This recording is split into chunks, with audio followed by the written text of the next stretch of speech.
Oops.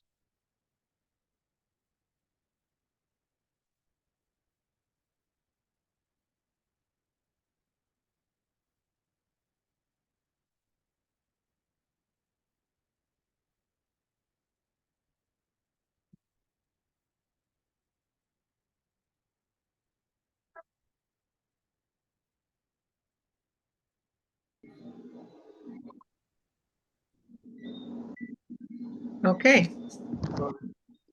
I'm going to change it to presenter view.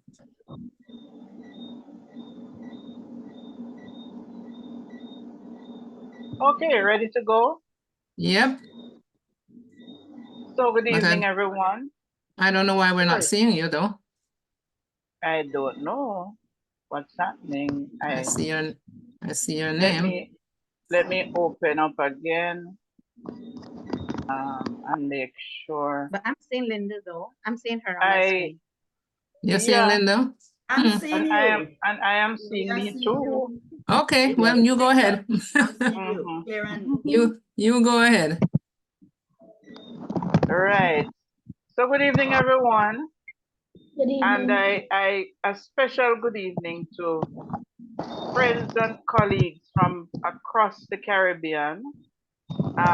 As we go along, the special welcome will be extended to our very special guests and presenters, Ruth Phillips Fevrier, Colin Weekes, and Shelly-Ann Harper. I am Linda Craigie Brown from Parenting Partners Caribbean in Jamaica. And right now, I just want to say it really, really is a great pleasure for us to promote this discussion event on bonding. And we're sharing, this is produced by persons who share a similar passion and commitment to promoting parenting, better parenting practices in the Caribbean, in the way Parenting Partners does. So I am leader, I don't like to say president, but leader of Parenting Partners Caribbean. And I just want to say, as we begin, a little bit about us. Some of us on the platform may know about Parenting Partners. We have a very long history of both pioneering and being involved in promoting parenting education and support activities in Jamaica and throughout the Caribbean. And by long history, let me say that we are at least 33 years old. We were born in 1991. I can't remember which month it was, but we are at least 33 years old. Our work has included the production of manuals, including our foundational piece, Pathways to Parenting, a Caribbean Approach, published in 92 or 93, and in later years, Family Focus, which we did in collaboration with UNICEF Jamaica and the Spotlight Initiative. And most recently, we completed the PPSP manual and handbook, and by PPSP, we're talking about Positive Parenting Support Program, manual and handbook for the island of St. Martin. We have done so many training of trainers, sessions, training of facilitators, strengthening the cohort of persons throughout the Caribbean who can work with parents in a positive and productive way. We have produced several DVDs, drama series, radio series, etc. over the years, and hosted, I think, 4 Caribbean conferences. I remember meeting Ruth at the last conference we had in Antigua some years ago. In this long association, we have met and collaborated with several groups and individuals throughout the Caribbean. And I want to, perhaps we could say that we how do I put, when you're a midwife, you help to give birth to things like the series that we're about to talk about this evening. We might not have been in the room, but certainly it is my thinking that whenever one person in the Caribbean does something and we share it, it helps and it supports all the other members and all the other Caribbean countries in our quest for better parenting. We have described this as a lovely Caribbean TV production about strengthening parent-child relationships. And it was produced in St. Lucia by Dove Productions. We will be hearing more about this that on the agenda.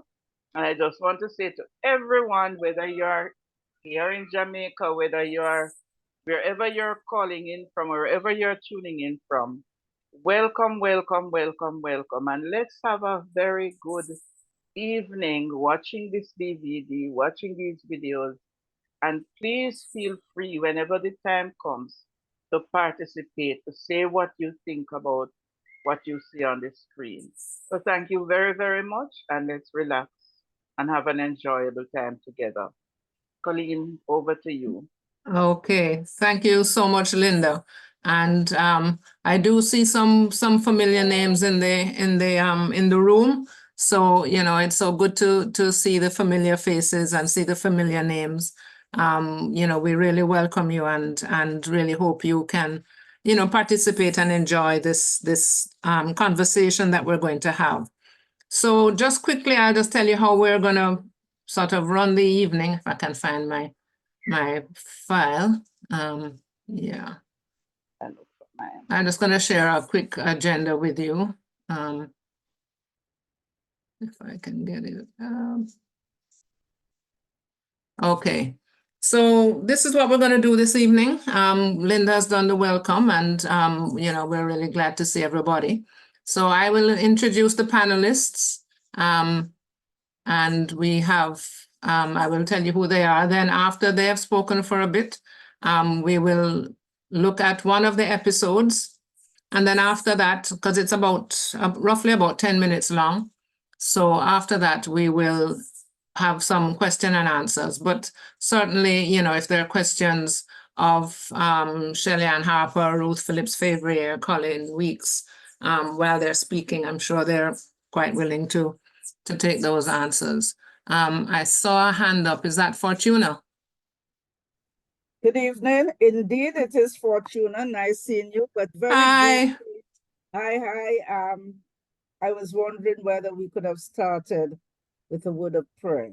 I certainly agree with you. Would you like to do that? Oh, definitely. Why not? Sure. Thank you for that, Fortuna. Dear Lord and Heavenly Father, we come to you with a grateful heart. We ask your presence upon us, those who have worked diligently in your vineyard to bring together the skills needed by parents. You have given us the choices that we should serve our families in a very special way, to help them understand how to develop positive relationships with their children. So Lord, we ask you this evening, as we participate and as we view this positive initiative, we ask you to allow us to listen actively, and then when the time comes, to make positive feedback. We thank you and we ask you to join us through this journey. We thank those, for example, UNICEF, that has always been there for our children. We thank those who have worked diligently to prepare written material. So Lord, we say, welcome, join us, and thank you. Amen.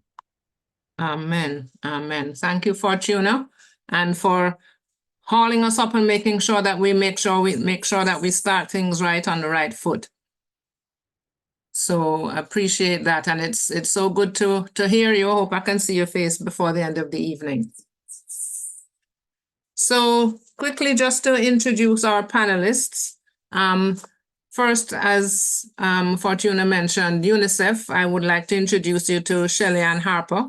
She is the Early Childhood Development Specialist at UNICEF Eastern Caribbean Area Office.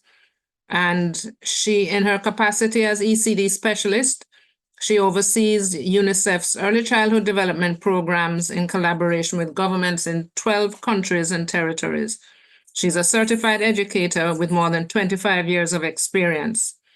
She is focused certainly on the rights of all children to good health, adequate nutrition, safety and protection, equitable opportunities to learn and be loved and cared for by responsible caregivers.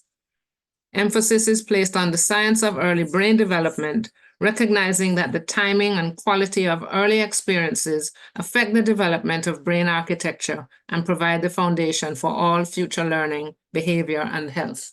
So we welcome Shelly-Ann.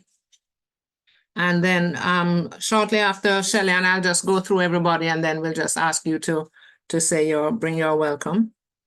Ruth Phillips Fevrier is, she's the acting curriculum officer attached to the Early Childhood Services Unit of the Ministry of Education in St. Lucia. She's a former coordinator of the Roving Caregivers Program in St. Lucia. She's a parent educator, children's advocate, and a lifelong educator and trainer, and she is the mother of one. And in this capacity, she is also the executive director of Bonding, the parenting, strengthening the parenting and parent-child relationships. And then Mr. Colin Weekes, he is the Chief Executive Officer of Dove Productions, a multimedia production house in St. Lucia, which was developed over 2 decades ago. And Colin is a graduate from the Media Arts in New York in television production and commercial advertising, and also a graduate from the SAE Institute in London in digital filmmaking. On his return to St. Lucia, he conceptualized the Caribbean Youth Film Festival, now in its 11th year, and provides workshops in filmmaking, allowing young people the opportunity to express themselves through film on various social issues. Colin is the winner of several local awards at the M&C Fine Arts Awards and the St. Lucia Media Association for his work in the production of television commercials, music videos, and documentaries. He is now, in this capacity, he is the director of Bonding. So welcome to all our panelists. And as you can see, everybody is coming with a lot of experience and contribution to make. So I'm going to hand over to Shelly-Ann and ask her to bring some greetings from UNICEF ECA. All right. Good night. Thank you very much, Colleen. Thank you to Parenting Partners for inviting me here. Thanks to the Ministry of Education.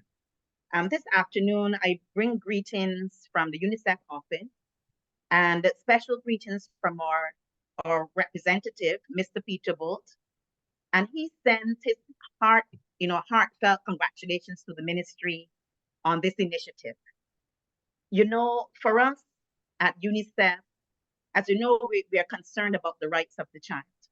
You know, the right to good health and nutrition, the right to safety and protection, the right to quality education, early learning, the right to safety and protection, and of course, the right to responsive or caregiving. And for UNICEF, you know, we recognize that parents is at the root of what we need when we talk about quality early childhood experiences.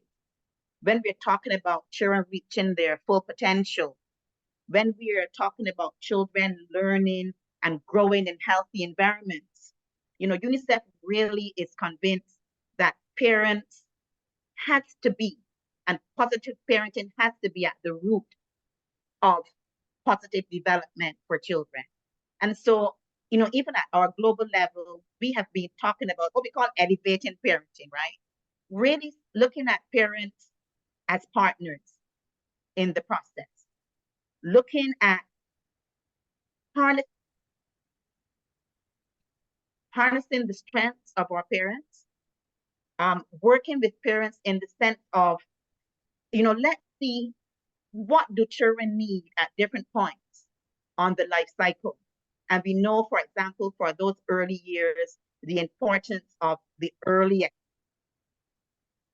and the quality of those experiences, which really influence good health, behavior, attitudes, etc. And so for us, and I do Oops, you just muted. closing down on me. Okay. Everyone see me. Yes, we my- got you. So basically then what we, the collaboration with the ministry for us have been really important in terms of this initiative, because again, UNICEF is also looking at how do we reach people where they are? How do we reach our parents in this instance, or caregivers at community level? And we've really been, I would say, accelerating the work we're doing in terms of communication,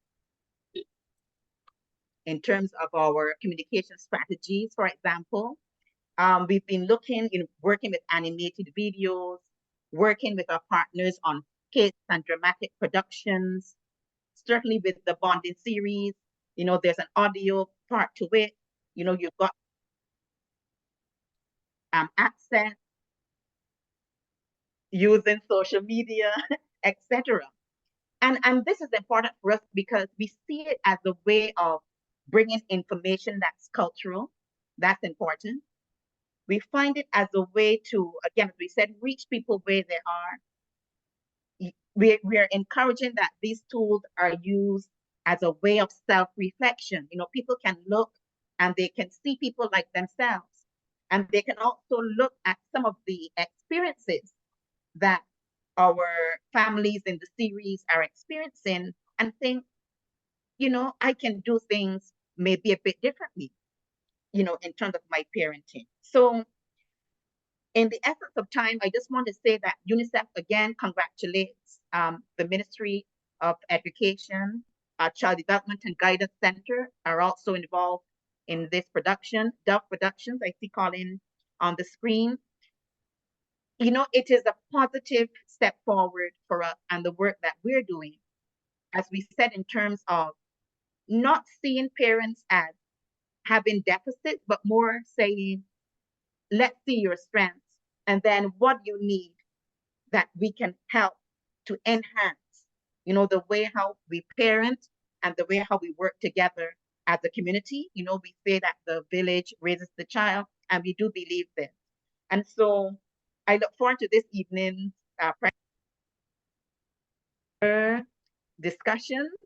And of course, as we move forward, because I see this series as a teaching tool, as an engagement tool, as an empowerment tool. And so we look forward to, how we will work together as we go forward. So with this, again, greetings from UNICEF, and I look forward to our evening's presentation. Over. Thank you so much, Shelly-Ann. And you had a few glitches there, but we got it. Thank you so much. And certainly, many of the things that you said resonate with us at Parenting Partners Caribbean, particularly as you're saying, not looking at the deficits, but, what are the things that we can strengthen. I'm going to ask Ruth Phillips Fevrier, who my longtime friend, to share a little bit, tell us a little bit about the production, how, why, and just give us the full gamut from your perspective at the ministry. Thank you, Colleen. Good evening, everyone. It's really wonderful to be on this call. I'm seeing a lot of persons that have met along my early childhood education journey, and it's just really nice to be here. I endorse everything Shelly-Ann said, which is kind of part of the impetus for this bonding series. At our unit, Early Childhood Services unit, we do quite a bit of parent education. And even if when we go out in the field to the different centers, we listen to what our practitioners have to say, we listen to what the parents have to say. And we came to the realization that parents are doing the best they can, but they have a desire, a thirst for more information so they can even do better, improve on what they're doing. The thing about parenting, it doesn't come with a manual. And most of us parent the way we were parented. So we wanted then to find a way in which we could engage parents in a manner that they felt comfortable.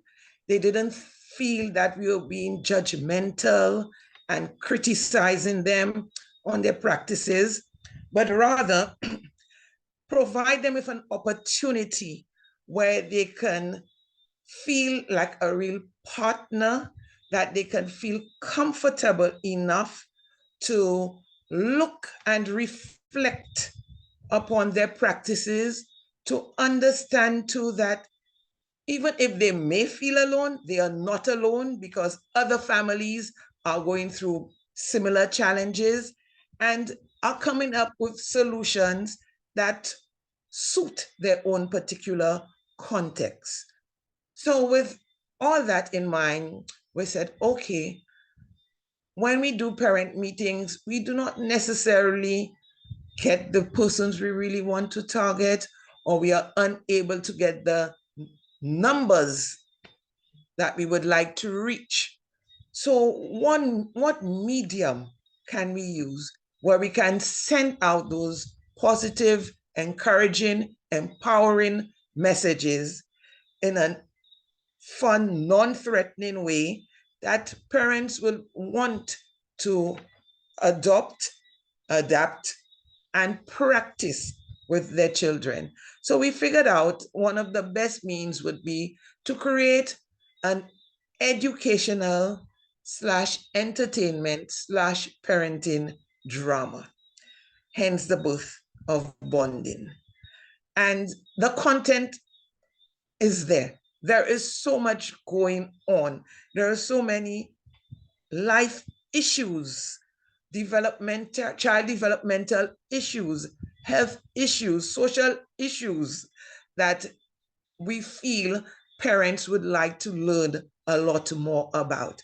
I think one of our challenges was narrowing it down to the 10 topics that we have produced in this first series. This was like a testing ground for us, because nothing like that has ever been done before in St. Lucia. And we stepped out boldly, and it has been a learning experience. The feedback we are getting has been very positive, and we look forward to more of that from tonight's discussion on other avenues, other issues, topics that maybe people will want to hear about, other ways in which what we can look at the series, how can we improve and make it better. But the content, even though this series was produced in St. Lucia, the content is global.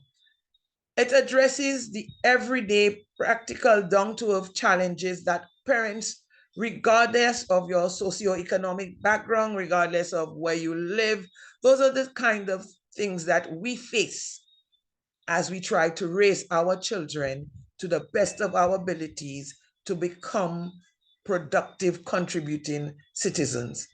The world has changed, and especially for us in the Caribbean, where the extended family played such a critical role in the upbringing of our children.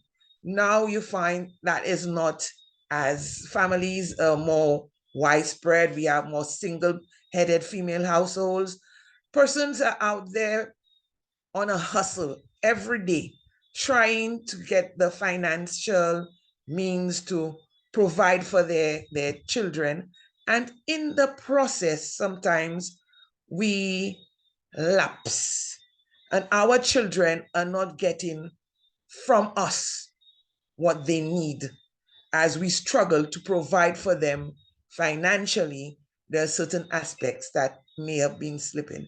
I mean, when we hold discussions, you know, when a parent comes to you and says, I don't know what to do with my son or my daughter, and you've seen this is just a 4 or 5 year old, we know then that something is wrong.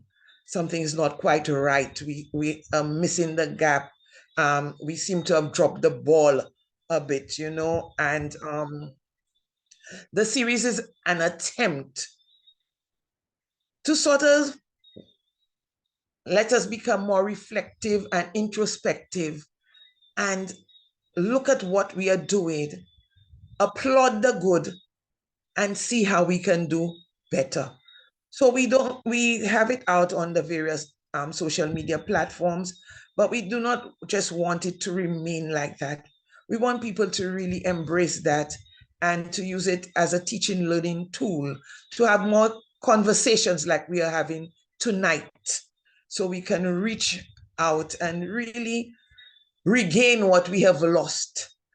When, you know, a lot of times we say, oh, the children are this, the children are that. And I say to them, but the children did not make themselves.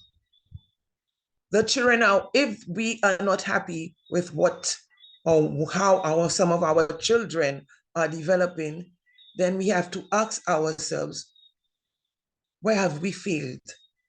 What are we doing or not doing that has brought our children to this situation? Because the home really is the incubator. And we really have to understand that as parents, we are our children's first teachers.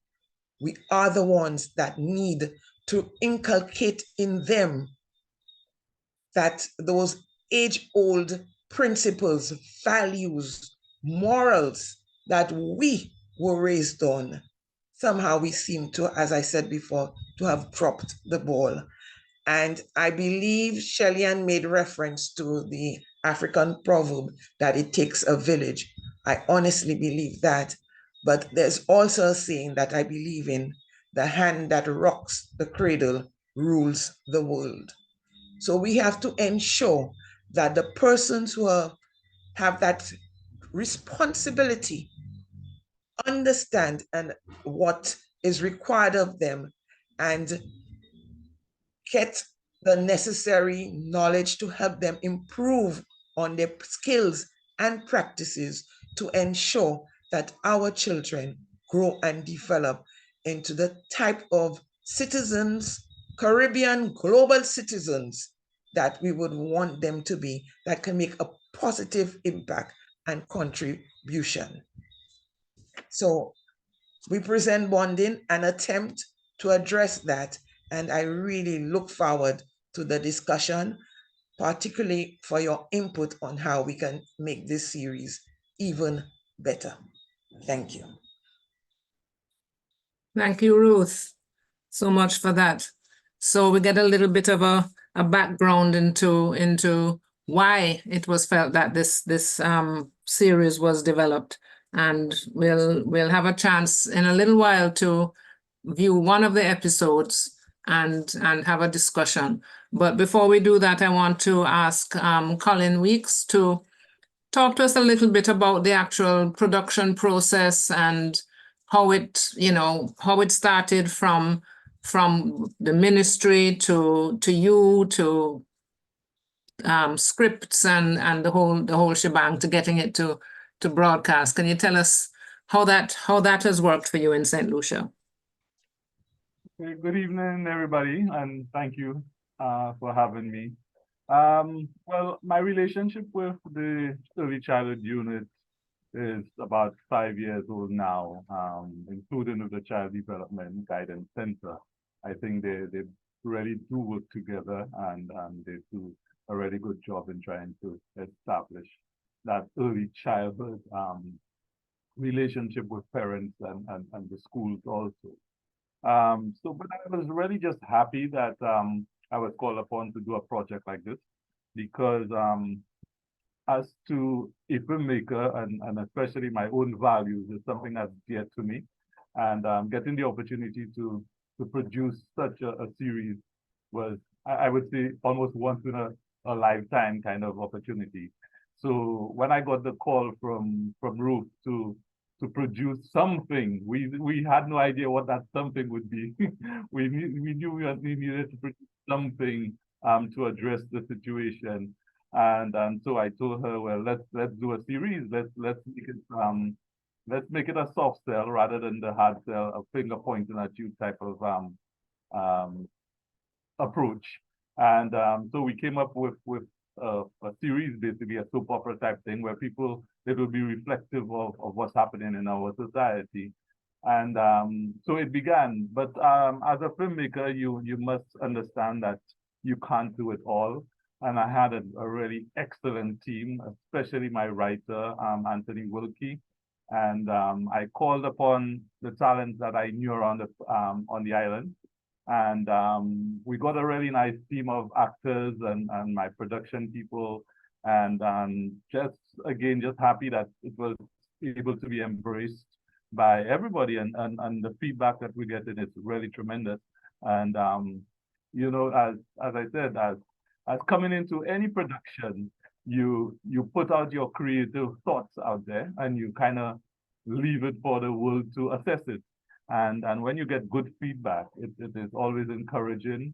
And again, I mean, you know, we were basically fingers crossed on this because, as Ruth said, we do it.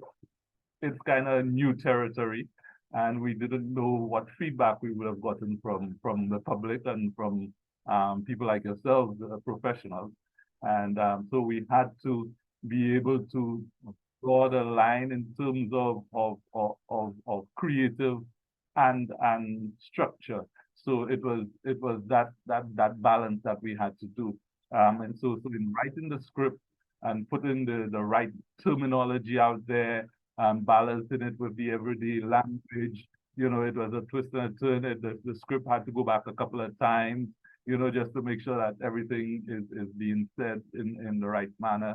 So that was the first process. In terms of production, we shot mainly on weekends because we had two excellent young actors who the story is based on. And as you would well imagine, they go to school. So we kind of had to wait on a weekend to shoot. And we had some excellent moms being part of the production. So the two moms were really part of the process.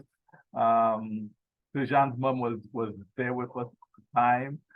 In fact, I basically could have maybe given her the director's role a bit because I think by episode 5 she knew exactly what was going on. So you know, we had that type of teamwork. The actors were always available to do their bits. And as I said, it's basically a weekend, so you're taking people away from their leisure in one way or the other, because as you know, that it's not professionals that we're dealing with here, it's people who do this on a part-time basis. So we have mostly teachers, and so we were able to get them on weekends. And yeah, so we shot on a weekend. So I basically edited during the week and flash it out to Ruth, who would make one or two comments. I would have to go back and do small changes. But all in all, I mean, we had a pretty smooth process in getting the production done. And we just kind of, you know, as I said before, just crossing our fingers and making sure that, you know, when we send it out, people would love it. And the first step obviously was UNICEF. I kept on asking Ruth, "You seen it yet? You seen it yet? What's the feedback?" You know, because obviously you're nervous about it. But we're happy that, you know, the production is well received. We're looking to many more seasons. I mean, as a creator, you obviously there are many things that I would like to do with it. We could see it being more interactive in the community, bringing some more characters into it. But we wanted to play it safe this time around and keep it, you know, tight in terms of the characters and the locations and stuff, just make sure that we could handle what was in front of us. And yeah, so that's what we see today. So again, I'm just, you know, really happy with my crew, with the organizations who came on board, or allowed us rather to do this. And we're just happy to present this and hope that it goes a very, very long way. I've been getting really good feedback from different organizations who would like to use this as a teaching tool. And I'm encouraging everybody to do this. The TV stations, we're thankful that you guys are on board to play this. And obviously you out there watching it and giving your feedback is excellent. So we're just elated to be part of the project. So I'm thankful for that. Okay, thank you very much, Colin. I'd like to just ask both you and Ruth, in terms of, Ruth said that it was a challenge sort of bringing down the topics to 10. Can you share with us what those 10 were? And maybe if there are some others that you had to kind of put on the back bench, but, you know, would still probably like to do? Okay, so the 10 topics for episode 1, in chronological order, the first thing we looked at was brain development. For series 1. Sorry, Series for 1. series 1. Thank you, Colin. Was brain development and the young child, because we felt this was important in terms of even laying the foundation for the series, so parents could better understand, you know, how the child brain grows and develop, the need for the proper stimulation and so on at that time. And I think it's when we were doing that and we were still hunting for a name, Colin, and we started talking about all the attachment and thing, and we said, okay, let's just call it bonding, because this is really what we want for parents to develop, those strong bonds, relationship with their children, you know. And another thing that we episode 2 looks at is screen time. And this is a big thing for us because we realize now that devices are kind of taking the place of parents. They have become the babysitters. Children now, from as a few months, they know how to operate the smartphone. They can swipe, they can go up, down, they know how to go on the iPad. In fact, I think they even know it better than some of us adults. But there's a downside to that, and in terms of the negative impact it has on a child's development. So this was a very critical piece for us, and we worked closely with the Child Development and Guidance Center, because coming out of COVID too, they have realized a high increase in the number of clients, and a lot of the cases they are working with can be linked with excessive screen time, and it has caused developmental, behavioral delays and challenges in the children. Then we looked at the importance of establishing routines. And this too is significant because it helps us better understand the need for boundaries and for letting children know that there is a particular set time for different activities, even basic everyday routine, family activities, time to get up, time to go to bed, time to eat, and so on. And a routine does a lot for a child in providing a sense of security and safety, because then they know what is expected of them throughout the day. In St. Lucia, we have a little issue with juvenile obesity and juvenile diabetes, and it can all stem back to poor nutrition. I'm sure this is not anything exclusive to us. A lot of us are working parents. It's easier to pick up a box of KFC or grab a piece of fried chicken and so on. Nobody have time to slave over a stove. But in the process, what is the damage being done to our children's health and nutrition? And that is a very critical piece as well. Then we looked at the importance of sleep.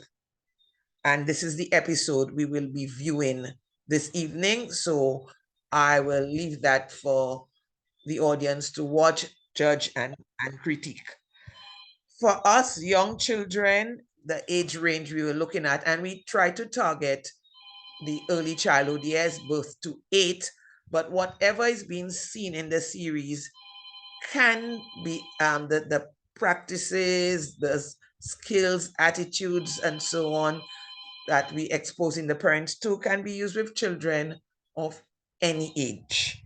And what of the things we wanted to emphasize, sometimes as parents, we so focused on the academics that we figure out even when our children are in preschool that we want them to learn everything, count to 100, do all the computations and so on. We're not saying it can be done. It has to be done the right time, in the right way. And the main means all the research is showing is that children learn through play. Play is a child's work. Nobody has to teach children to play. It is something that's innate. So as a parent, if you understand that and you learn then how to set up the environment where your children and you, and I emphasize and you, we cannot leave them on their own. We have to be there with them. We can play together, and in that fun and enjoyment, lots of learning takes place. Early literacy is another key component in early childhood development, and we have an episode dedicated to the importance of reading. And this is something we have to promote. And reading doesn't necessarily mean a storybook. It means reading labels, reading signs, any printed material, and that will be of great benefit to our children. It's like I was saying I was doing a training and I said to them, these days, when we want to teach the alphabet, we don't start with ABC. And people are like, huh? I say, no, you teach KFC because that's what children read. They see it everywhere. And that's the power of environmental print. And when we take our kids to the supermarket, to the parks, and there's so much there out there, so many signs, labels, etc., for them to read. And that will improve their cognitive abilities. Then the social and emotional development. We seem to place a lot of emphasis, as I said before, on the academics. But for a child to excel and do well academically, that child must be socially and emotionally grounded. They must feel good about themselves. They must have that confidence that I can do it. They must have that sense of belonging. And so this is something that as parents, we really need to focus on to make our children feel that they are really important, that they mean a lot to us, that we love them, and just another side, sometimes you find if the children are not really getting that at home, as they grow older, they will look for it elsewhere. And this may be one of the contributing factors to the problems we are having with our youth and young adults. That sense of emotional and social well-being was not fully established, and now they're getting it elsewhere, from the streets, in the gangs, so we have to fight that by loving our children and making them understand how important it is, making sure from even prior to conception, we establish that attachment, those strong bonds with our kids. Then we have another episode 10, looks at taking learning outdoors, the value of children in nature. This is something, when we were growing up, we knew how to play in the streets, we'd run about and so on. I mean, it was, as I said prior, a different era, but there's so much learning, there's so much value in taking our kids out. Now, most times children are confined to the indoors in front of a device. They don't get time to climb, to play, to jump, to skip, to socialize and interact with nature. So this episode 10, focuses on the importance of really getting back to basics and using nature as a means of educating giving children an opportunity to explore, discover, and learn things from the environment around them. And our last episode, sorry, that was episode 9. Our last episode, which coincidentally was aired tonight, is called Responsive Parenting. And I think it's self-explanatory. Parents being in tune with their child, responding positively and appropriately to the needs of their children, providing for them the correct environment, home environment, spending time with them, doing the things that we should do with them to build that relationship, to create that bond, to ensure that our families are strong and that they thrive and that our children understand that they are valued and they have this sense of belonging. So that's our 10 episodes. We did have an episode that we had to withdraw from this series because of some technical glitches, but it is something that we will be looking at more when we do season 2, and that had to do with special needs, and particularly autism. In St. Lucia, we have seen a marked increase in autism, and in what is now we hearing about virtual autism, which is one of the negative impacts of COVID. So we think this is something that we really have to help parents deal with, you know, so that will be one of the episodes in season 2. And Colin and I will brainstorming and looking at how can we make season 2 even more culturally grounded. From the feedback we were getting, we realized that most of our episodes kind of portrayed a two-parent family, and we know that our reality is really most of our families are single parent, the majority female-headed, but we do have some fathers who are raising their children on their own. So we want to look at that. We want to take it more to the grassroots level instead of going to the communities and really meeting with the people and portraying that kind of, what I should say, reality. And yes, so these are our thoughts. I don't know if Colin wants to add anything more.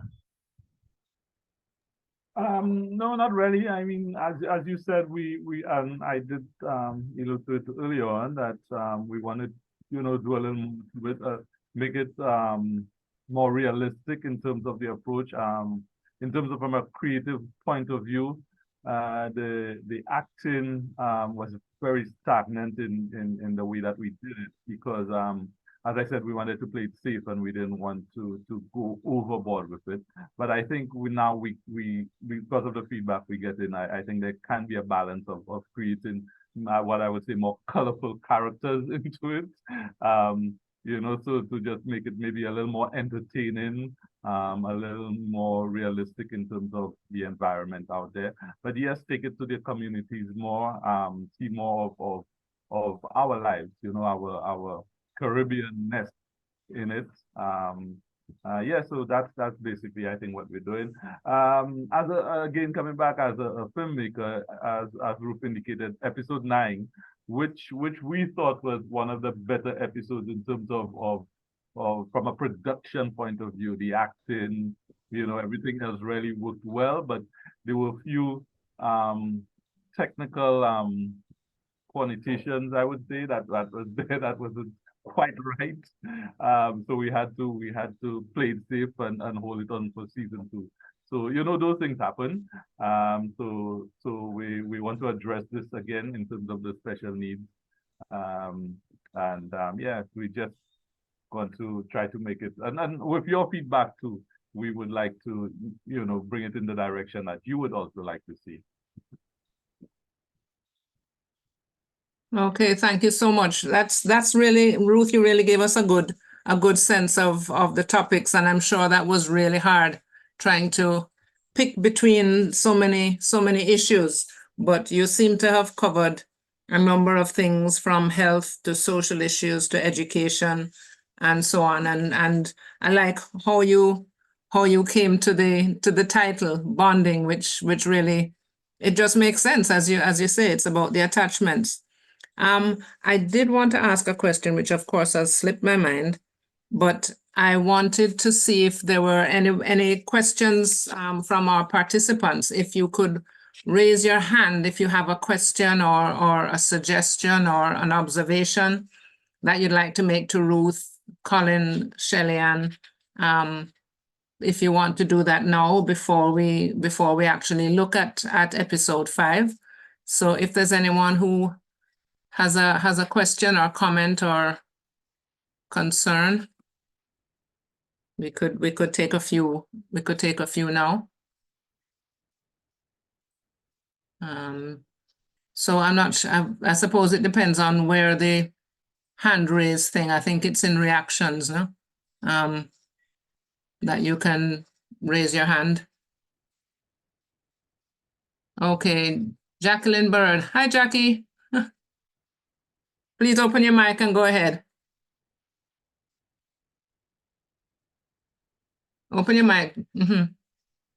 Yeah, thank you very much, and good night to everybody. Hi, Colleen. Hi, long time. Just to say congratulations to the team, because this is something that has been so needed in St. Lucia, and I'm very excited to hear that there's a season 2 coming up. And I really want to congratulate both Colin, Ruth, thanks to UNICEF, thanks to CDGC for this effort, because I think it's really, really awesome. If I could just ask, a great ask, to see if we can perhaps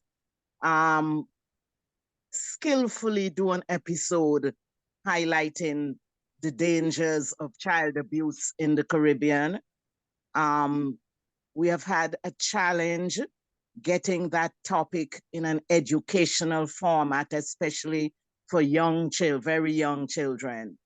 And I know it would probably need a lot of technical help and the specialist help from the psychologists and so on to get an episode out on screen carefully, because there are a lot of ramifications of educating publicly about child abuse. A lot of reactions may be felt from past victims who we're not aware of and who we're not able to help support. So, but it's just something I'd like to throw out there. And one other thing, if in working for 35 to 40 years in this field, I have seen that one of the skills that we are not imparting enough to our children is the skill of empathy. Empathy is a learned skill. You have to be taught it. And I feel that's one of our failures, and I'm including myself in the failing specialists. Empathy is the ability to feel and know what somebody else is feeling. And empathy is the lack that is fueling this explosion of violence, I feel personally. If we could somehow infuse this cross-cutting theme of empathy into future episodes, I think it would be a really great achievement. But congratulations, this is a great effort. Thank you. Thank you very much, Dr. Jacqueline Bird. Any feedback on that, Ruth? Thank Anybody you, else? Jackie. I'm very happy to hear that, because child abuse, child neglect, that was something Colin and I spoke about including in season 2. And like you know, we said, this is something we have to look at carefully and get all the expertise on board in order to produce such an episode, but it is something that we were looking at already, Jackie. So I've noted that, and I thank you for the whole thing about the empathy. Maybe Colin and I, when we discuss in season 2 in more detail, it can be one of those underlying themes that we would push in throughout all the episodes. So thank you very much for that. Thank you. Anybody else? Linda, I don't know if you have anything you wanted to jump in and add? Not at the moment. I'm Okay. listening, I'm hearing the discussions on empathy. I'm thinking also about our moral development of our children.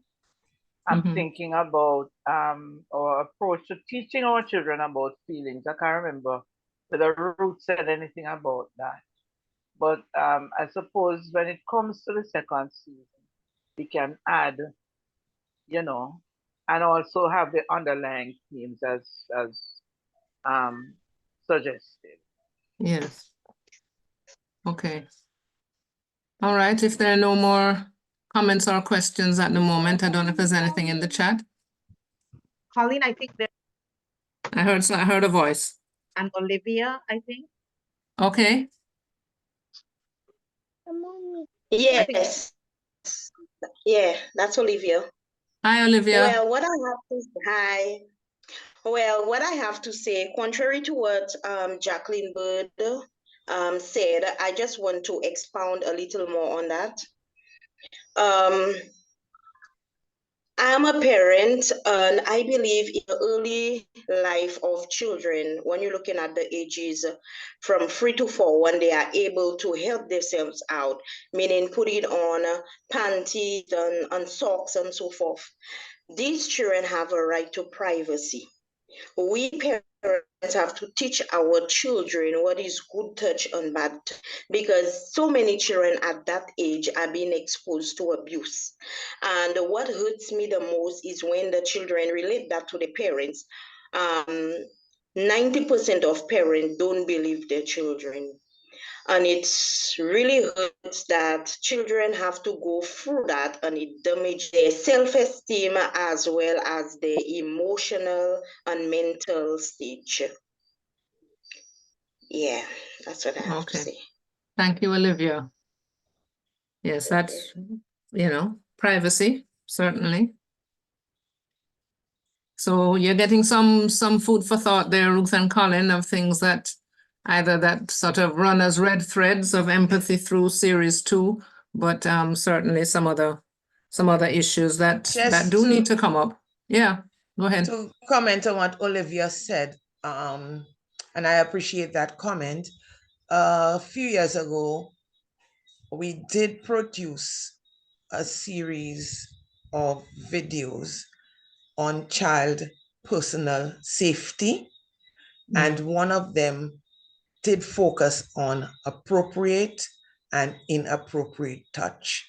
So as she said that, I remember that, and I'm saying, okay, we already have like a base, and we can go back to that video and see how we can develop it with all the technical expertise into one of the episodes in season 2.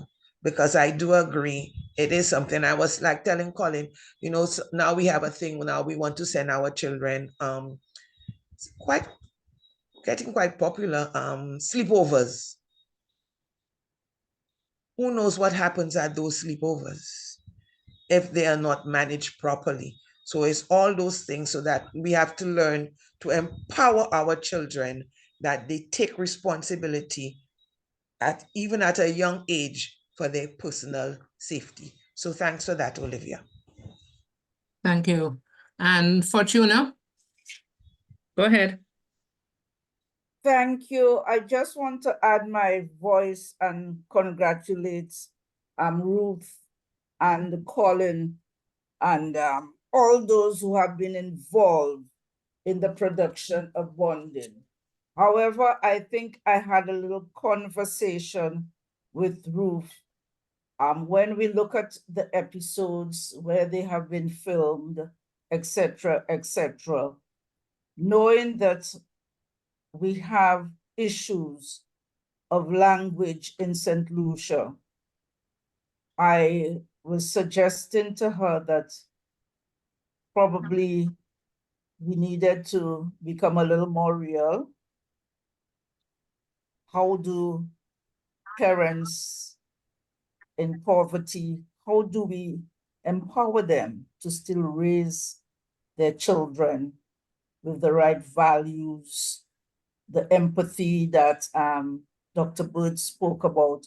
How do we make them recognize that a lot of what they do, that they have to model to their children? And how do we reach our Creole speakers? So I do not know how Ruth and Colin will work that in, because a lot of the parents that we may wish to reach, some of the grandmothers, etc., we might need to infuse some of the Creole into that. So I am sure Colin, with his expertise, etc., will find a way of making sure that some of the lines, especially the powerful messages that come through. Other observation I made, and probably I belong to the old school, I mentioned to Ruth that the attire, I think too many times, too much exposure of the upper parts, body parts of parents could be seen. So I would prefer, if possible, that we move away from that, and so that we model. For me, it's a lot of modeling, the kind of skills, the kind of teachings that you want. So basically, I will, as I said to Ruth, I am sure with season 2, things will be more strengthened, more powerful. And at this point in time, as we have said, in St. Lucia in particular, and I know we have to target. When we speak of parents, we sometimes overload with females, but we must also focus on the men, because I think this is where we have fallen short, that we don't get men to understand and be sensitive enough that they would want to, no matter what the financial situation is, that they would find themselves bonding, playing, kicking, and this sort of thing. Even just recently, I was looking at the television.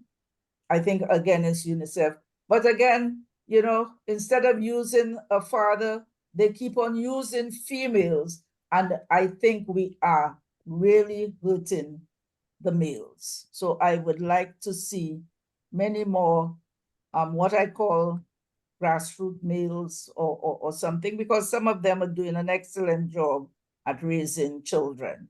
Thank you. Thank you, Fortuna. And Linda, I don't know if you want to speak to our Affirming Fatherhood initiative that we have been trying to move, just as Fortuna spoke about, including the fathers more. Yes, Colleen, the parenting partners does have I can call it a compartment now, of persons who are working assiduously to promote a better, not only a better attitude to fatherhood among fathers, but a better attitude of the population to the whole question of fathers and their fathering practices. And so far, we've had a few webinars I can't remember if it was 5 or 6 to date Mhm. on various topics related to fathering and so on. And we certainly plan to do some more in 2024. So we hope that persons here will be able to join us as we go along in this initiative, in this crusade. And that particular compartment has most of our male members of parenting partners.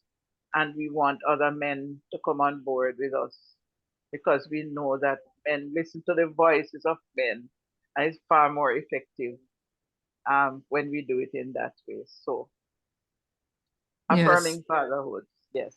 Yeah. There were 1 or 2 comments in the chat. I can't quite see it though.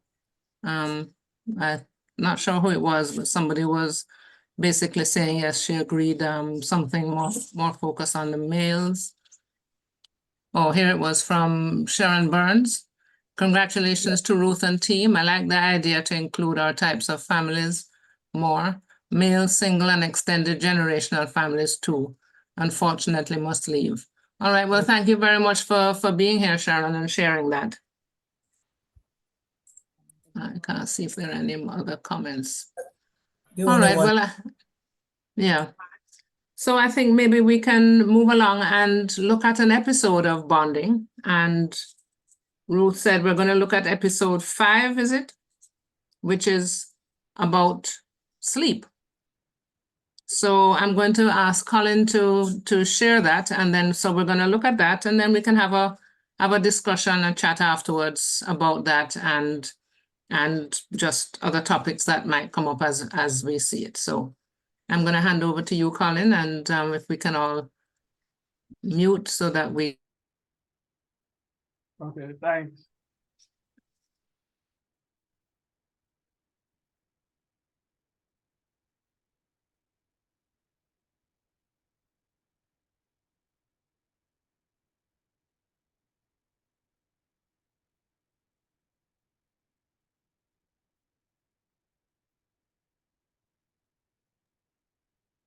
Okay, not hearing though. Where is my volume?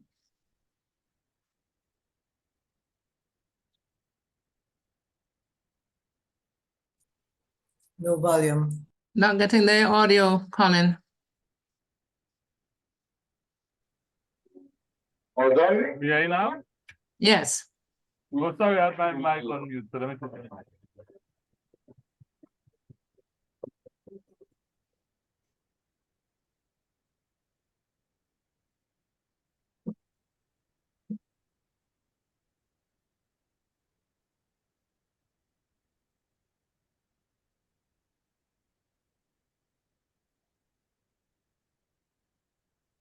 Oh, it's gone again.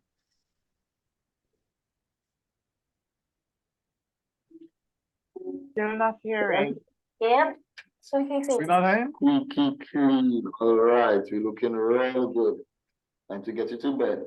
Alright. So you know that after you brush your teeth, it's bedtime, correct? But I can adjust, sorry. We hearing? Yes. No problem, whichever one you want, but it's also bedtime because sleep is very important for growing boys, okay? Alright. All right, let's go to bed.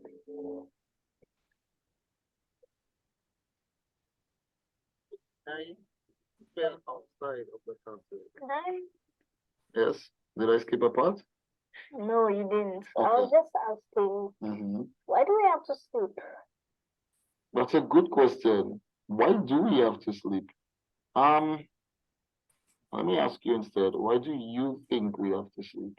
Well, I know that sometimes we are tired and we have to sleep to not be tired, so, but I'm not very tired right now, so why not necessarily sleep? Well, there's more to it than just being tired, you know. Your body needs to recover. Sometimes your body needs to recharge, but that's not all. Recharge, like a battery? Well, yes, I suppose it's a similar idea. When you're awake, you use up energy doing different activities, right? And your body needs to recover in order for you to have energy again. Here's a fun fact. Did you know that a person spends 1/3 of their entire life sleeping? Is that a lot, Daddy? That's a lot, actually, yes. Sleeping is important in ensuring that you are healthy, yes, but that's not all. What you do before you go to sleep is also very important. Like brushing my teeth and reading? Yes, and going to bed regularly at the same time. You know what they call that? A What do you sleep call it? routine. What do they call it? A sleep routine. A sleep routine. The sleep routine helps your body and your mind know that it's time to go into sleep mode. Sleep mode, like when a robot, like when a robot is shut down, and they sometimes call it sleep. Right, you understand? So your mind and your body gets to know that, hey, it is time to go into sleep mode. Yeah, makes sense? So does that answer your question? Yes, it does. All right. We can talk about that tomorrow morning. But it's time for bed. Go to sleep.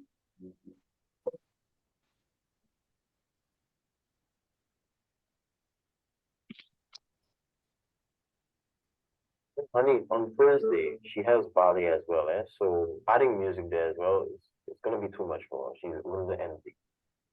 Well, she has to take the lessons so that she can get good at Bobby. I see no reason Alisa cannot take music lessons on a Thursday as well as Tuesday just because she has ballet. No. It'll be too much for her. I understand that you want her to pick up an instrument. I get that. But we have other things to prioritize. I mean, what time is she going to go to sleep if she's coming from music class at 8 p.m. on Tuesdays and Thursdays? I mean, come on. Bobby, what you talking about? A child that day, children have the most energy in the whole world. Is now that she young, she has to do all these things because she have all the energy in the world. Now, you see, that's where you're wrong. Yes, she does have a lot of energy. I'll give you that. But her sleep and downtime will help to regulate these things. That's something you sent me to read, Yes, and now you play like you experts. I'm not an expert, honey. I'm not saying that. But I did do my research.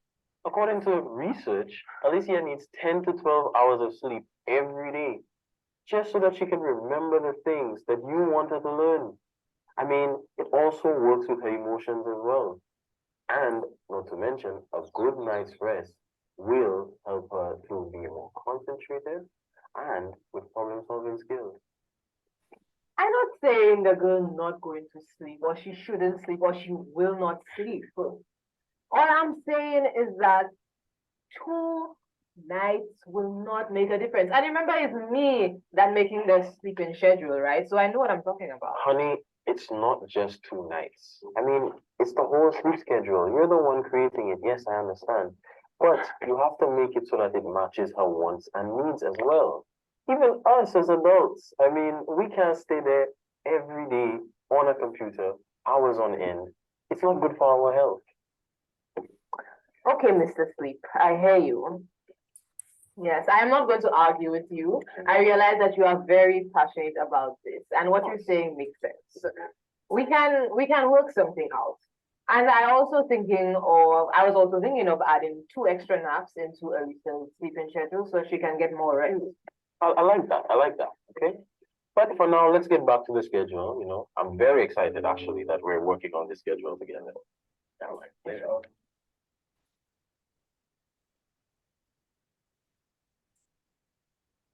Okay. It's finally down. The boy asked me, why must we sleep? I swear, that boy is too smart, He's smart, all right. But now that I think about it, he's never ever had a problem with sleep, has he? I think I always try to make sure that he had a consistent bedtime routine. And that has a lot of benefits for him and also for us. Right. That's true, And that was one of the things I was worried about in the beginning. Yeah. Because they always tell you that when you have a baby, you don't get to sleep at night. We didn't have a big problem with that, did we? Yes, sir. I think we understood well enough about naps throughout the day and how they add up to the total amount of sleep. And I think that's why we knew to rest during his nap time. And that helped us a lot, didn't it? Yes, and he didn't have a big problem mixing up day and the night. Night, yeah. That one, I don't know how we achieved it. That one was good. Yes. But you know, just babies. They don't have a 24-hour time structure like us. That's true. You know? Remember my sister had that problem with Casey, eh? But thankfully, with time, it got better. That's true. Sleep is just too important to not manage correctly in children, you know? Structure is important for children at any age. At any age, right?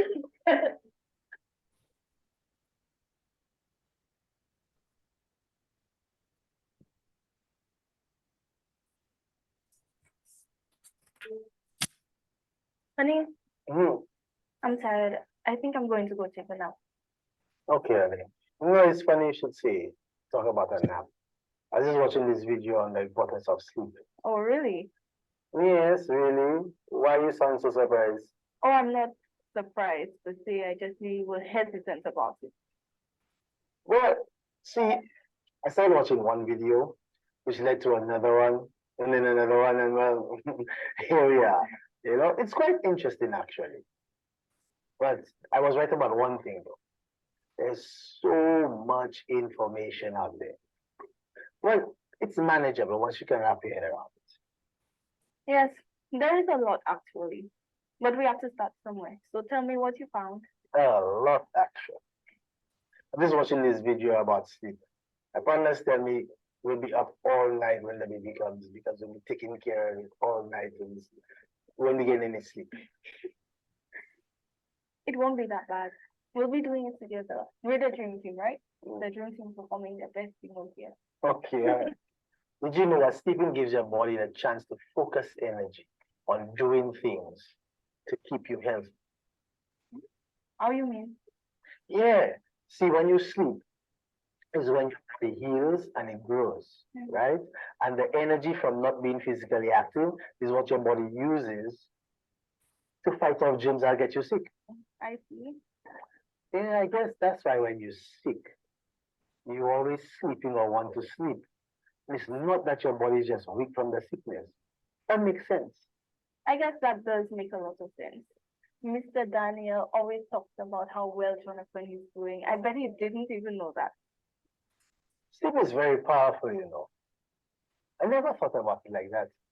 Like, it impacts so many different things. Like, even as you're pregnant now, it affects your mood, your ability to make decisions, your appetite, even your ability to learn. Now, all that's important here. But did you know that sleep even affects your immune system? Really? Yes. Tell me more. There's so many things that can happen or can come up from you just not getting enough sleep as you're pregnant. You know there's something you can get called gestational diabetes because sleep is linked to your body's blood sugar regulation. Okay, wow. I see you learned a lot. I'll leave you to it then. I'm going to go take my nap. Sleep well. I'll be here if you need me, and by the time you get up, I'll have dinner ready. Okay. All right. I love you. Me too.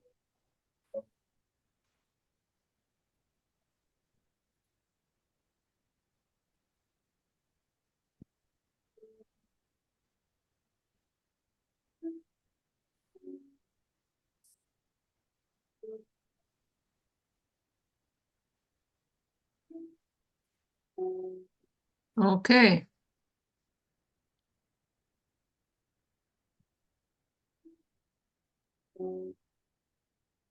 Credits are important, so I'll just let them run.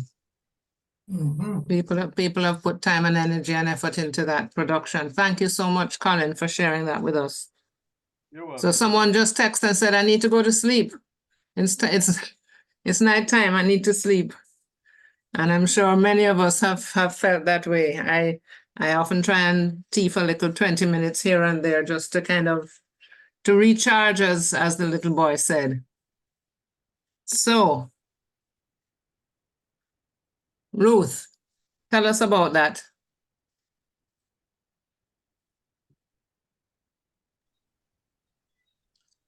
Ruth? Well, yes, I'm Yeah. here, Colin. I wasn't Mhm. sleeping. I was unmuting. Well, again, it's all about establishing various routines, and a sleep routine is extremely important for the growth, overall growth and development of young children, and also us adults, you know. And I think in that episode, a number of key messages were brought out on the importance of sleep. And this is something we know sometimes parents say to us, oh, but he doesn't want to go to sleep. She doesn't want to go to sleep. And then they just let the children be.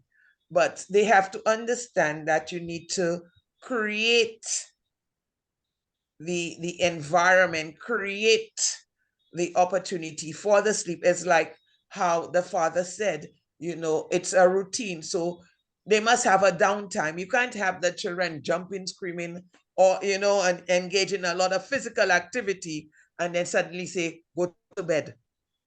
It's not going to happen.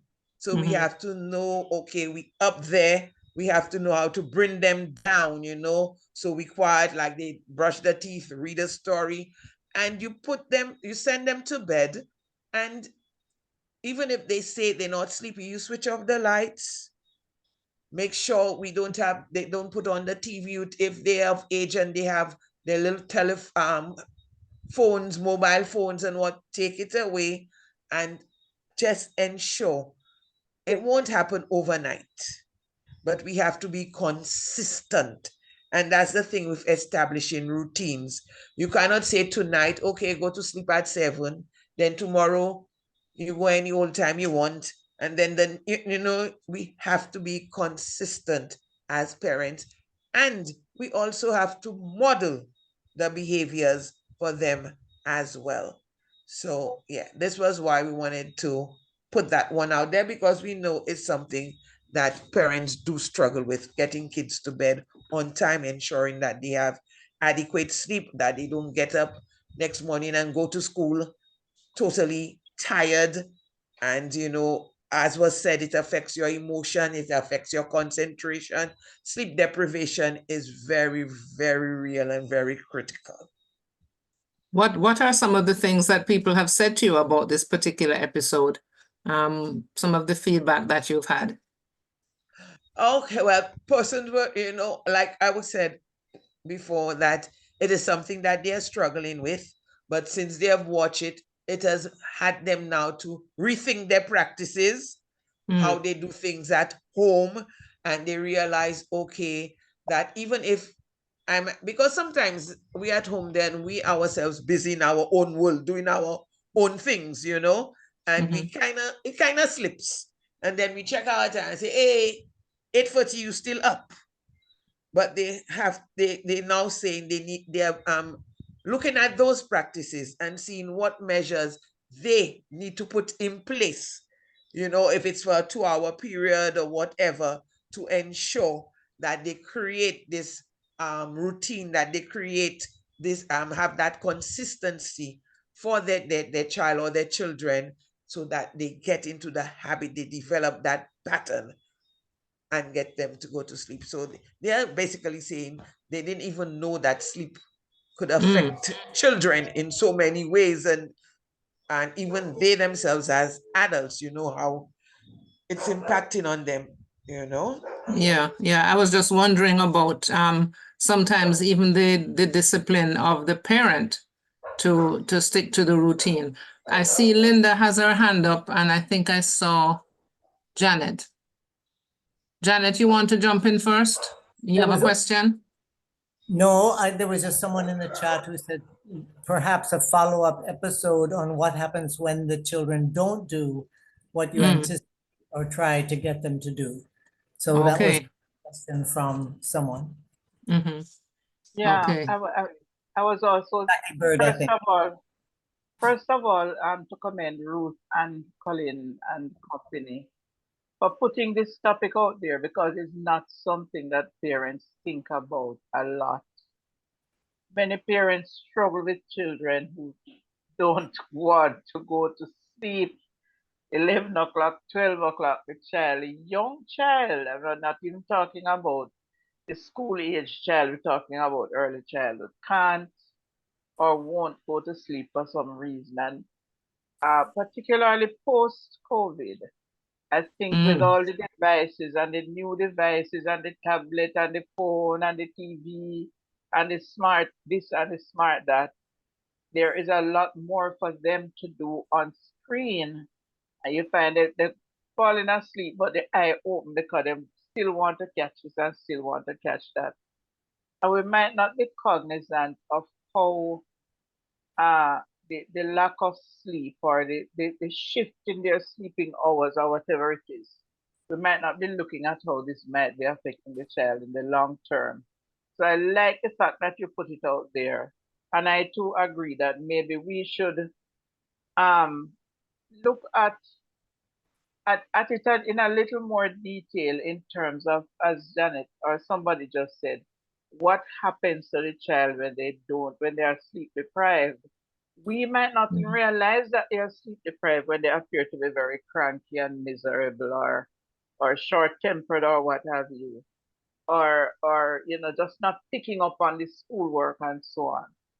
So these are some of the areas that we could tease out. I could see this episode in a parents group and parents, being asked the question, how is your child sleeping? How many hours does your child sleep for?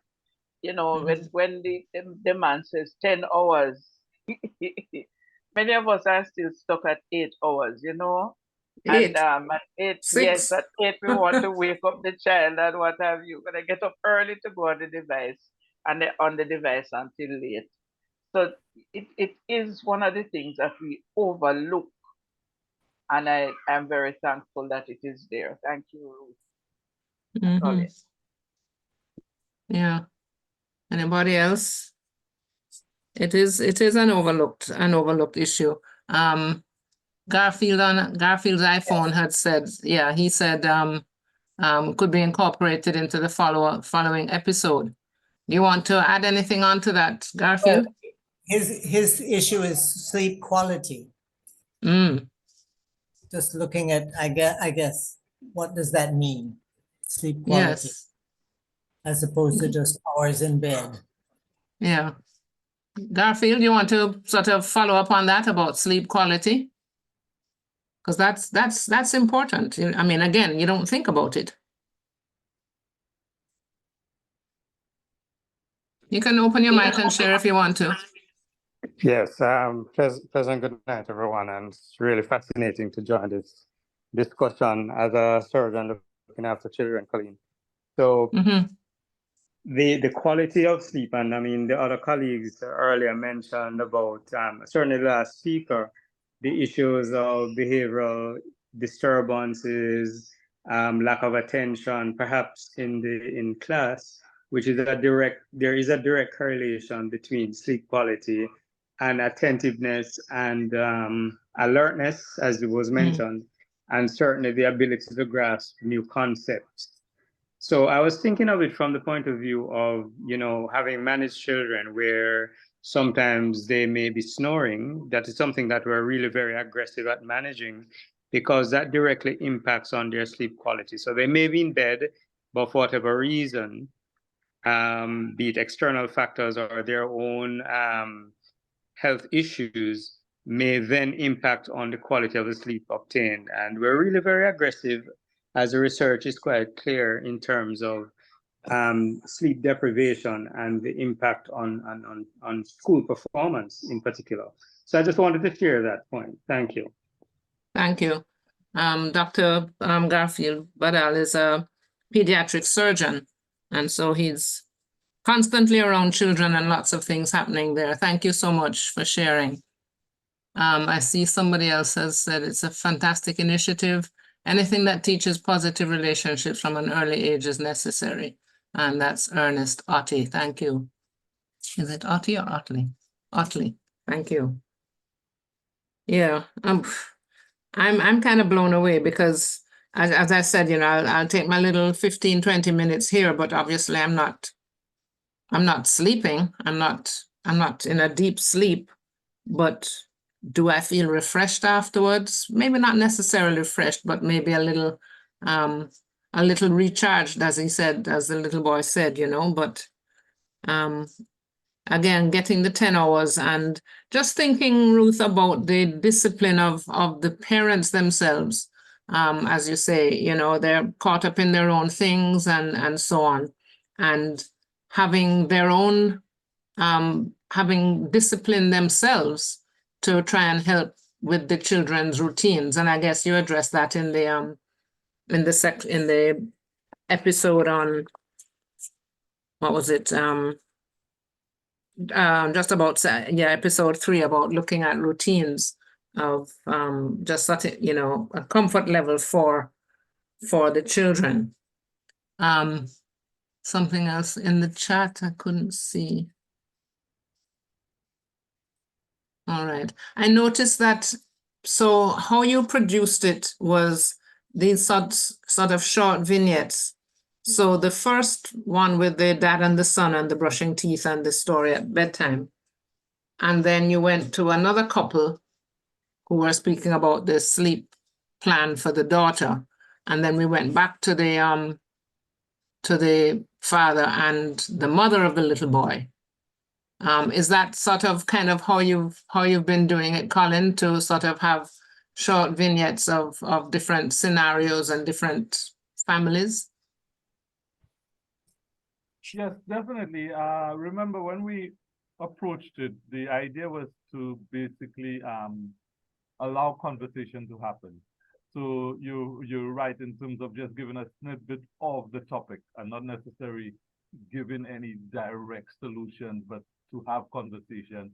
And it's basically what we're doing now is to have those conversations about it and expound on those conversations and even allow it as again, a teaching tool where I think the doctor did indicate that, you know, it's something that you could bring to the parents and let them see it for themselves and have a discussion. So when we were doing it, it was very deliberate that we kept it short, a little, you know, snippet of the topic, but not necessarily giving you any one particular solution to it, but allowing you to have that mirror and then discuss it. So yes, it was, and also to go back from family to family. So you see the different ways people are using or the issues impacting different families and situations. So yes, it was very deliberate. Okay. All right, Colleen? Yes, go ahead. Another comment from the chat from Michelle Golding was, I believe it's a commendation on using the male men talking to the children and about the children. It's a positive move, encouraging us to value the role of the father. Yes, definitely. Yes. Sometimes it might just be an activity that any parent could do, but actually seeing the father or the male figure in the home playing that role without feeling or seeming to be pressured by or anything, but you know, as you know, I'm sure we've seen the flyer that fathers are parents too, and so it's not about helping the mother because she has to go wash dishes or she's doing her studies, but because he's a parent as well, and you know, taking up the responsibilities of raising their child and answering those questions and also admitting that sometimes we don't know the answers. Yeah. Another comment came from Ernest Otley at suggesting that some sort of signposting to highlight the important points in each video might be helpful, like a short closing narrative that summarizes the key messages. That's, I guess, for season 2. Okay. Or how they use season 1. Of the key messages, yeah. Right, just underscoring, I guess, is the idea. Yes, yes. Yeah, Ruth, that might be useful. And I guess when people are using it in different settings, as you said, Colin, some might be using it in a PTA meeting or church group or you know, whatever the setting, you know, a couple of women getting together, a couple of guys getting together, how it's used as an individual episode. So, and that's, I wanted to find out, so the episodes don't necessarily follow each other, like what's happening in episode 1, you can allude to in episode 2, are there very distinctive scenarios? I think it's distinctive to a certain extent, but we did try to make relation to the other episodes. So we also showed the growth of the characters also. For example, the parents would say, "Remember we spoke about that, and there is and you see that change." Even with the little girl, you saw a change in her attitude. Well, in the last season, in the last episode, we're not giving it away because we haven't seen it yet. But you know, we speak on that we're so happy to see the change in the child. You know, the parents commend the school teacher, the preschool teacher, in terms of helping them with that group. So we did make that connection, but because of the varied topics, I think you know, each episode kind of speaks, as Ruth said, speaks to a specific issue. Yeah, I recall many years ago we did a workshop. We had a conference. One of our regional conferences actually was in St. Lucia, and I recall we had a representative. I forget what agency he was with, but he had a radio program in Tobago, I believe it was, and you know, he would say it was a radio series and so on, and people became so invested in their characters. You know, they would be saying, you know, "No, don't make him go, don't let him go, why you make him leave?" And you know, things like that, and trying to push the writers to change the direction of things and so on. And they really got so invested in the characters, you know. It was quite interesting. Yeah. Linda, you had your hand up. Yes, I just wanted to add to Otley's comment. One of the things we found useful at Parenting Partners in the last similar drama series that we did, was to actually add a handbook which guided or helped to guide discussions with parents. So the handbook would bring out salient points. It would have, per episode now, a few questions and some salient points that we expect parents could either ask or you know, to the information that they could have or they could be given with each episode. It also helped to sort of streamline the discussions from each episode, since you're producing this for persons to really think through and to ask questions and so on. So this might be something that going forward you could also look at. How does the parent take this? What questions can the parent ask themselves? You know, how can a discussion come up out of this particular episode? And if some guidance is given, then I'm sure, you know, it would help based on what the previous person said in the chat. Thank you.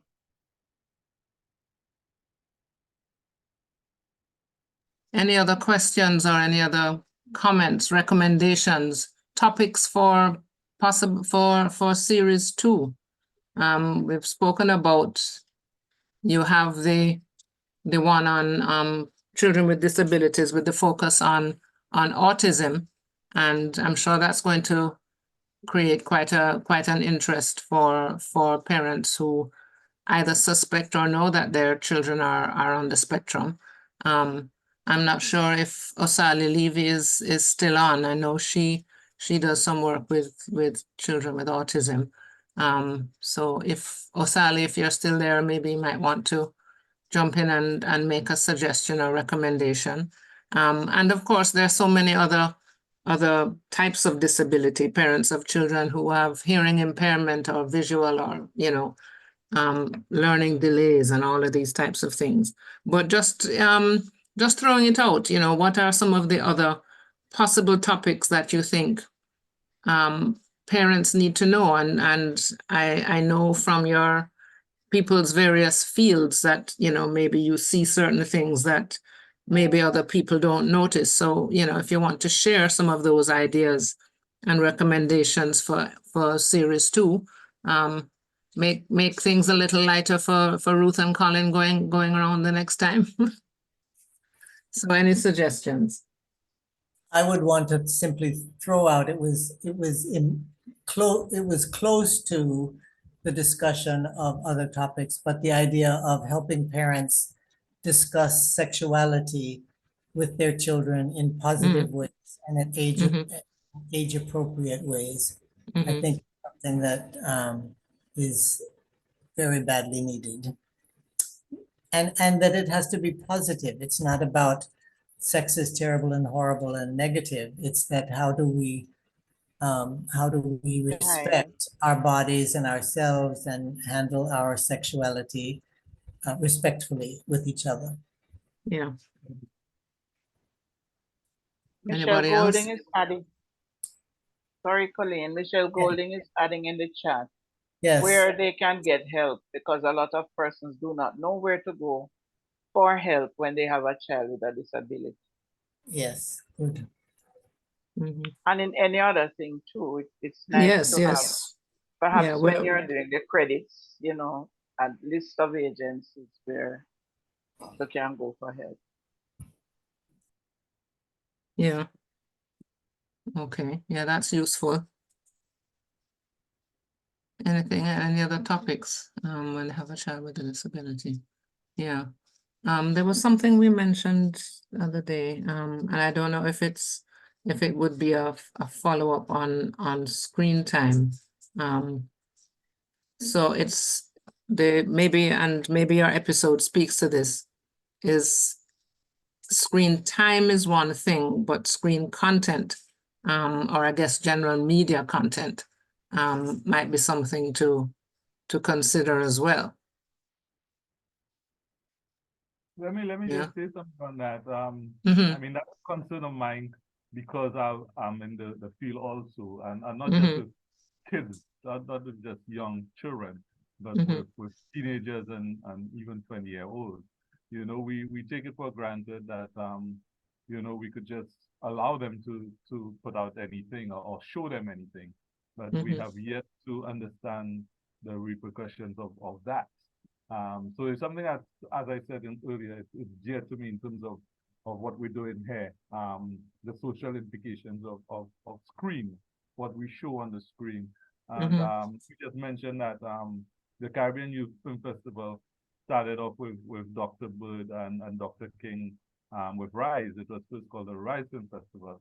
And I came into it basically to change that mindset of young people that, you know, be able to understand, you know, you can't just show anything and record anything and put out anything because there's strong implications, you know, in terms of damage.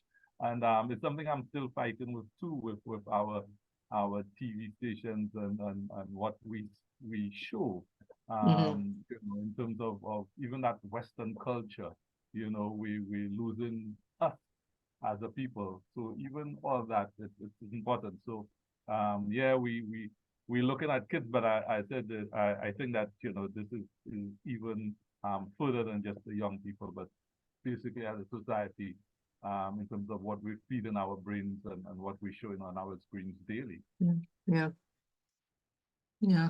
Are there some more things in the chat, Janet? I'm not seeing. Let me see if I can go over. I'm seeing them, Colleen. Yeah, go ahead.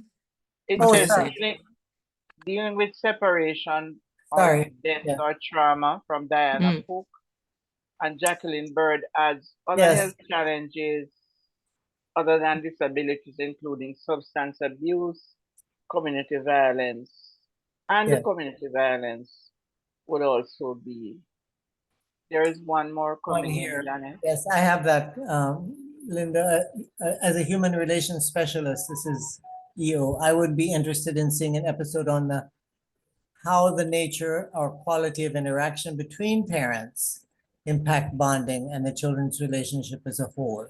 That's interesting. Very powerful. Yeah, that would be, yes.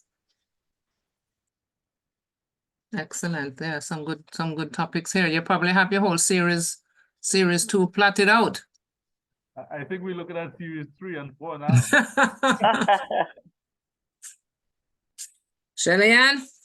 Great. Sharpen those pencils. All right. Well, I think if we have any more, we're pushing up onto 8 o'clock in Jamaica, and it will be 9 o'clock your time in Eastern Caribbean.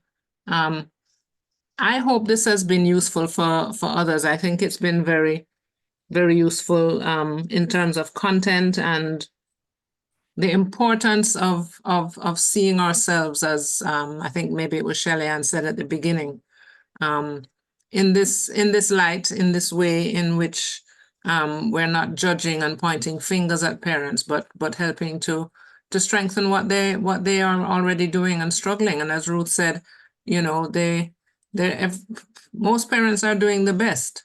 You know, sometimes people might judge and say it's not good enough, but if you're doing your best and there's a helping hand, whether it's a video and I think I heard you say you were going to also be doing the audio versions of this, Colin. Okay. Yes, the plan is to definitely have for radio purposes. Okay. So even more people will be able to access this, and you know you can watch it on your phone. I think I did get another topic just thrown out just so we. Yeah, go ahead.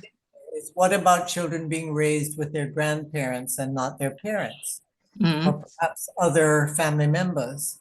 Yeah. All those issues as well. Yeah. Grandparenting. And I don't know, you know, some people still have the foster parenting. All of that. Yeah, yeah. This is the link to the YouTube channel that I think you can access all the episodes, correct, Colin? Yes, yes. Our YouTube channel, Cut TV. Yeah. And I believe you had also indicated that you're going to be looking at some additional media to share the videos on, whether it's locally in Trinidad, in St. Lucia, but yeah. I think you're right. We're trying to make it on as many TV stations as possible. We've been speaking to Gael also in Trinidad, Fabian, who I've worked with over the years too. So he's willing to run it there. And as we said from inception, the idea is to get it on many screens as possible, as many places as possible. So any TV station out there who's willing to run it, definitely, you know, we will work with them. The other thing too is that the other idea we have is to amalgamate all the episodes into one full feature, so it could just have one run. Estimating about an hour and a half, so it'll kind of run like a full-fledged movie. And it's, again, if you're going into the communities, you could just run it as a full-length feature. Okay, yeah. Yeah, no, it's important, and I think so anybody can just go on YouTube, and if they want to look at the topic of early literacy, the reading one, they could just download that and share it with whichever group and have their discussion and so on. I think I like the idea about the key messages being sort of summarized. And sometimes, you know, when different people will have a discussion in a different kind of way. And so maybe, again, maybe not necessarily a handbook as Linda had talked about in a previous case, but maybe some guiding questions Ruth, that, could actually spark a discussion, for, because, a teacher might decide, I think it's important that we do this thing on reading with my particular class, but might not necessarily know how to moderate the question and answer section afterwards and to try and get the parents. I mean, I'm pretty sure that parents will jump in and say what they have to say, but sometimes you also want to kind of have some kind of guidance in terms of guiding questions and making sure that the key messages are there. Yeah, I like that idea. I've noted it. And Colin and I are also, well, we're going to be doing it on radio, where we're going to have a call-in program where we would be discussing an episode.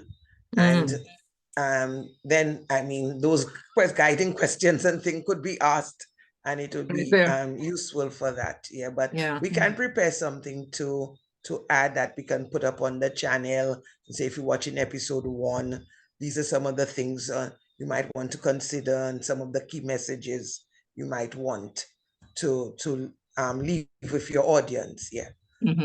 Yes. Okay, well, I think we can wrap up now. Thank you so much, Shelly-Ann. I'm not sure if Shelly-Ann's still here. Ruth Phillips Fevrier and Colin Weekes. Somebody's just coming in, but we're just wrapping up. Thank you all for sharing. Shelly-Ann, I don't know if you have any last words?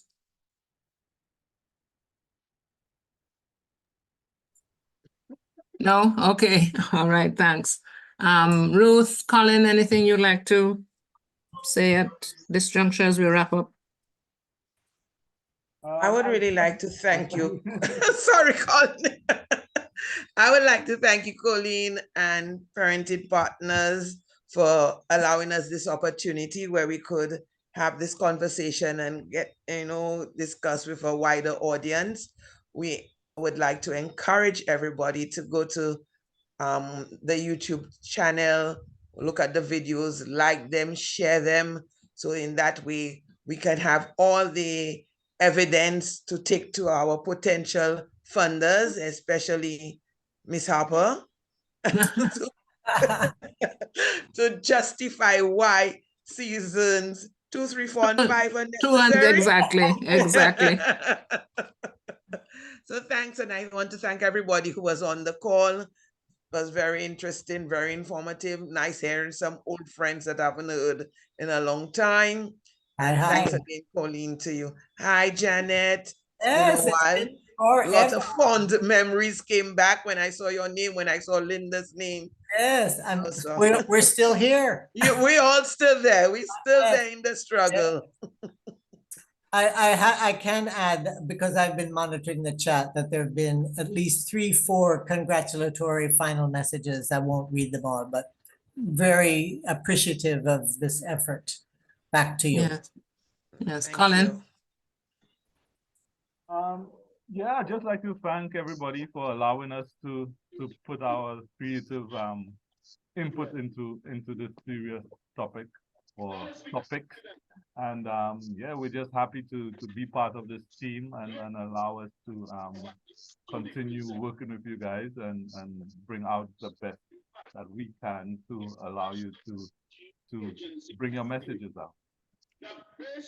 Thank you. And I hope you can relay, congratulations to your team, your technical team, your writers, your actors, and so on. And I'm sure out of your workshops, you're also probably developing some new talent as well. So, we look forward to seeing and hearing the radio versions as well.